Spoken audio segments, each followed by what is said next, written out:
kaming may makitang ganito, no? Kung ano yung nararamdaman ng mga kababayan natin every time na umuulan dito. Ito, 2017 pa ito pinondohan. 2017, 774 million. Halos 1 billion. 2018, sinimulan yung proyekto. Natapos ng 2020, nagbayad ng 2020 in full. Fully paid ito. Pero since 2020 hanggang ngayon, never gumana ito. Sino ba namang hindi magagalit dito? Halos 1 bilyon. Ngayon, nakita tayong karatula doon, meron na namang idadagdag na 94 million, 100 milyon na naman niya. Ako hindi ako naniniwala pag natapos siyang 100 milyon na yan, gagana to. I doubt it. So, talagang no? And very similar ito dun sa nakita namin ni Sir Benji kahapon, ni Mayor Benji kahapon, sa Pampanga. Yun din, 2018, nagsimula. Pinondohan ng pinondohan, ilang phases, siguro mga 6 na phases, pero 1 taon lang, sira. 2018 yun, past administration. Ito, 2017, past administration din. Since 2017, it's already 8 years today. At ang pinakamasama doon, and I'll allow Yorme to explain, imbes na makatulong ito, nakasama pa. Kasi nung wala ito, mababa lang ang tubig dito. Nung ginagay nila to, at obviously hindi gumagana since matapos to, since mapondohan nung 2017, 2018, gumrabi yung baha dito.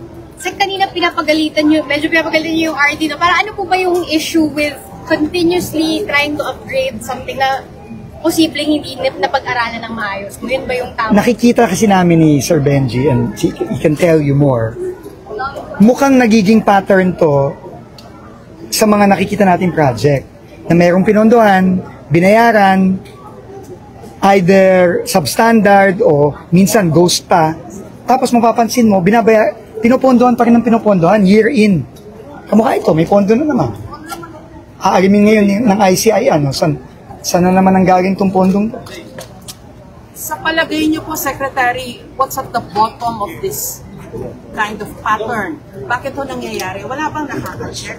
Why did it take all this time bago na-discover mo yung ganitong pattern? Tinanong ko nga, meron na bang DPWH Secretary na nagpunta dito? Meron daw, si Secretary Bunuan daw. Pero ang naging solusyon nga nila Secretary Bunuan daw is gumastos na naman ng 100 milyon. So, ang problema lang dito ay gasto na nga sasabihin. Walang magasakit Yun ang problema. Tingin ko. Walang magasakit. Gagawa ng proyekto, baliwala na hindi gumagana o substandard o minsan ghost yung proyekto. Kahit na magsasuffer yung community, tingnan nyo, sabi ko nga si Yorme, nanalo na, nawala, bumalik, sira pa rin to. I mean, kung may magasakit yung ahensya o yung mga tao, dapat, alam na naman nilang nabayaran na to ng halos 1 bilyon, pagganahin naman nila. Pero ang problema, ayan na naman, magagagay na naman.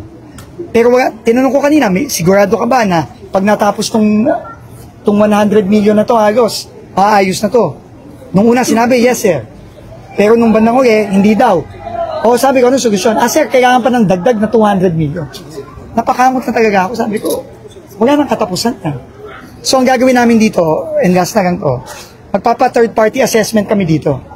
No, papaalam ko na talaga, ano ba talaga ang kailangan gawin para maayos na to once and for all. And magkano ang kailangan. Anong pakiramdam na nasa gitna ng Manila, ganito nangyayari? Nakakagagi talaga. Yun din naman ang nakita ng ICI, ni Sir Benji sa Quezon City. So yun ang gagawin natin dito. Papahinto ko muna yan, tapos papa-assess ko muna to, kasi baka nagtatapon na naman tayo ng 100 milyon dito. It's an engineering solution that they want to raise the level of the inlet, yung humihigop ng tubig. So, hindi ko alam, hindi ako engineer. So, but to be honest, I don't trust them. I don't trust people who said that that is the solution. Simply because it's inside DPWH. How about yung contractor behind this project? Of course, they're liable. Hindi gumagana, nabayaran sila ng buo eh. Ano daw? Sino contractor dito? Yung bago. Hindi yung luma. B2. Sir, itong pattern na to na paulit-ulit fini-phasing yung mga projects na ulit-ulit pinapondohan, is this something nag-start sa past admin or I think this has started way, I don't know when. But clearly, this is proof. Yung kahapon, 2018 yun. Ito, 2017. So, I mean, kaya tama din yung EO ng Pangulo na 10 years eh. Tama lang yun eh. Yung trabaho ni Sir Benji, 10 years eh. And all infra, not just that. Sige, pasagitain mo na si Yorme. Kalokal lang to, kalokal. Kasi naging Anong sa Maynila lang, sir. Naging sa pinto nung kampanya eh. Sa mga congressman dito nagpapaliwanag, okay naman daw to, medyo sirado ng konti.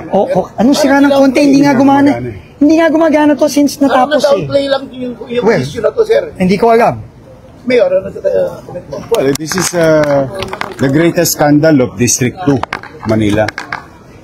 Hindi ba tayo nahihiya sa mga taga-sunog Apog? Ulitin natin.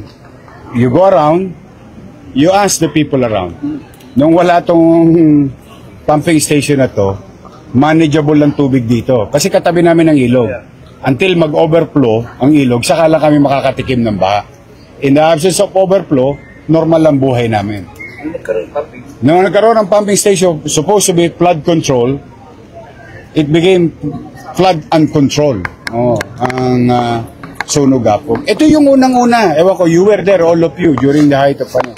Ito yung unang nakita na problema. So, I think this is never can-ordinate.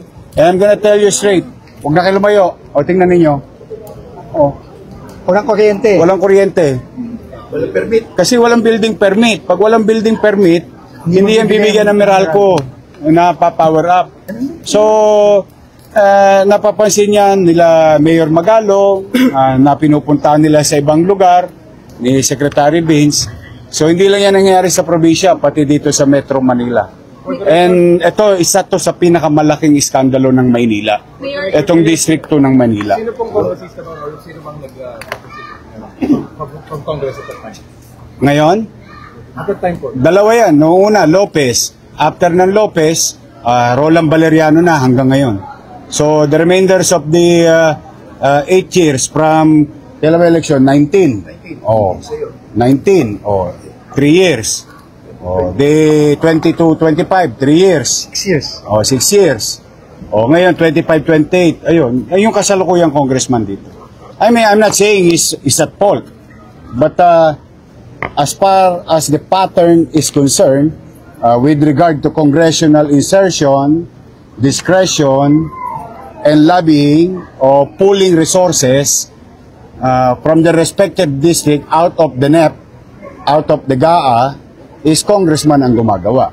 Maliwanag naman na yun eh. I mean, by this time, wala naman nang makakatanggi ron. But setting aside that, yun yung point ni Secretary na baka naman kung po pwede, once and for all, magkonsulta kayo sa third party, patakbuhin nyo to, at kung po pwede, huwag na kayo mag phase 1, phase 2. Ang dami ng phase, ang kakapala ng mga mukha ng mga kumita rito eh. Let's address the problem because the people of Sunog Apog is paying the price.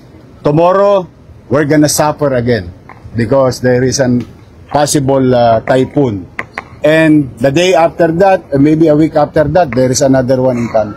So, sa akin, ako pinakikisuyo kila Sec Vince at sa DPWH family na kung po pwede, sabihin na yung solusyon kay Secretary, magkano kakailanganin kaysa ataduhin nyo ng ataduhin 94 ng 94, wala namang mangyayari. So once and for all, umaapila naman kami bilang lokal na pamahalaan sa national government. Mayor, yung kawalan ng permit, ito lang ba or marami din? Lahat. Kaya nga pinaghahabol ko lahat eh. Kita mo, nagbayad nga sila ng buwis. Ang dami. Minsan nga, di ba, nakachamba pa ako Sabado ng hapon. Nag-iikot ako. Beri mo, naglilinis ng truck nila sa ibabaw ng tulay only to find out, uy, may flood control project pala doon sa ilalim ng tulay.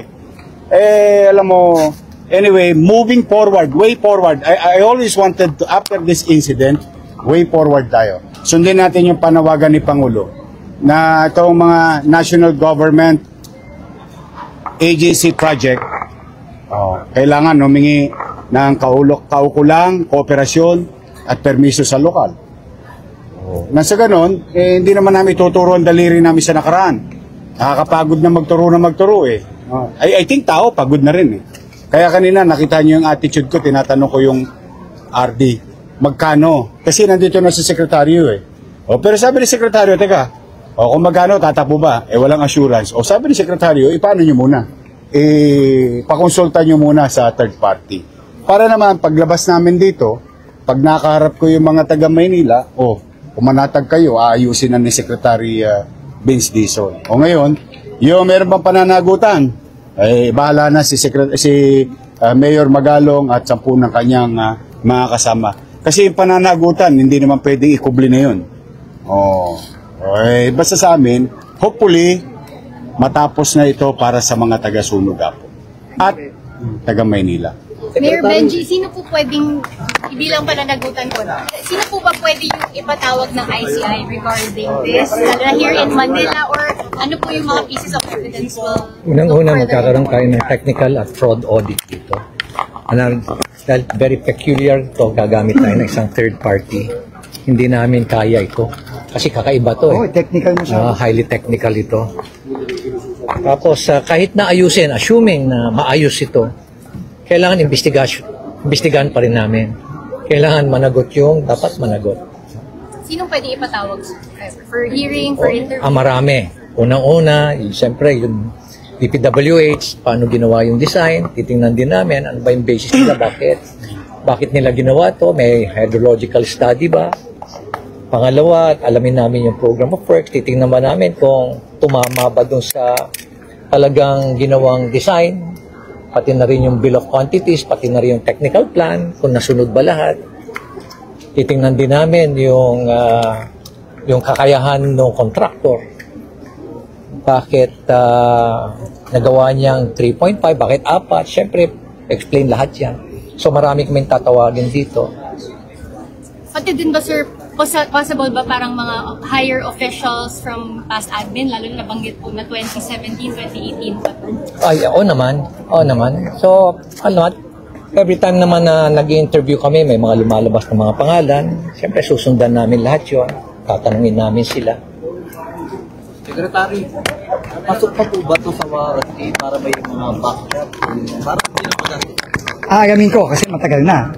5 years pa, aagamin ko. Importanteng tanong yun. Aagamin ko kung pasok ba sa warranty ito. Sa flood control na structure kasi 5 years. No? Hindi ko alam sa ganito kung ilang taon ng warranty ito. Pero importante dito, never kasi nang gumana to eh. Never, tinurn over, binayaran ng buo, never gumana. Ang MMDA ayaw tanggapin to. Kasi nga, hindi gumagana. So, kailangan talaga managot dito. And I'm happy na papatawag ng ICI yung previous administrations dito. Kasi kailangan natin malaman. Okay? Last 2 questions. Okay.